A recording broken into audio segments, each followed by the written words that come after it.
Hi, this is Dr. Steve Kahn. We're going to take a look at a very interesting organ today, the stomach, located in the upper left quadrant. We're going to look at its structure, its function, all the enzymes it produces, some pathologies, to get a better understanding and overview of the high yield points of this very important and very interesting organ. So let's go ahead and take a look. So this is going to be a mini review here of the stomach. Like I said before, this organ is going to be found in the upper left quadrant principally.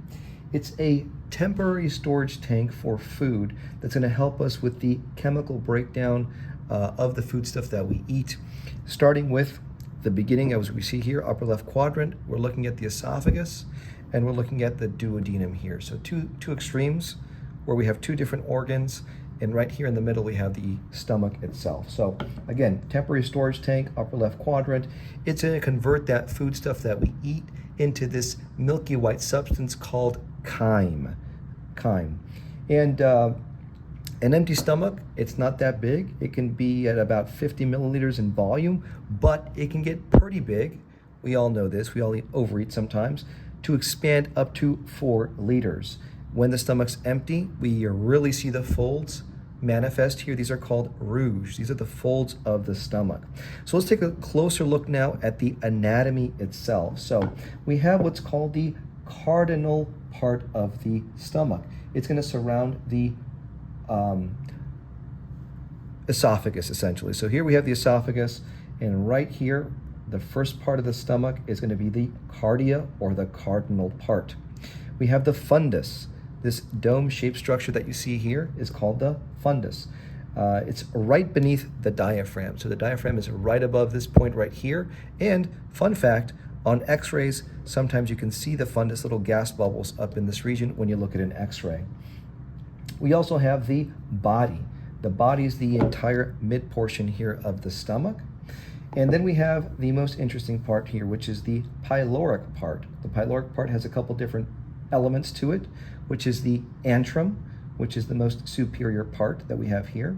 We have the pyloric canal, and then we have the pylorus itself. And if we look internally here, we can actually see the pyloric sphincter. This pyloric sphincter is going to designate the end of the stomach and the beginning of the duodenum. So that's a high yield point to keep in mind and note.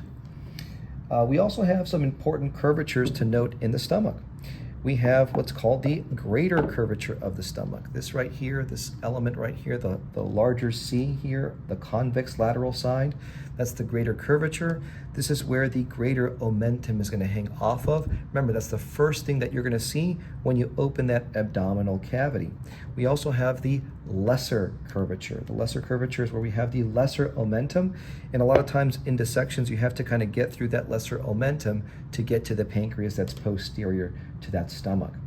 The stomach has a lot of tunics, a lot of layers, and of them, the muscles are the most interesting because we actually have 3 layers of muscle. We have the circular, we have the longitudinal, and we also have the oblique. So the stomach is the only organ in the digestive tract, the entire digestive tract, that has 3 layers of muscle: circular, longitudinal, and oblique. With that being said, this basically is a good review of all the elements of the stomach. Again, real fast, so we got to remember them. We've got the very beginning here, which is the cardia. We have the fundus that is here. We have the body. We have the pyloric part, the pyloric sphincter, the pylorus itself, greater curvature, lesser curvature, 3 layers of muscle, the rouge. Thanks so much for joining. We'll see you in the next one.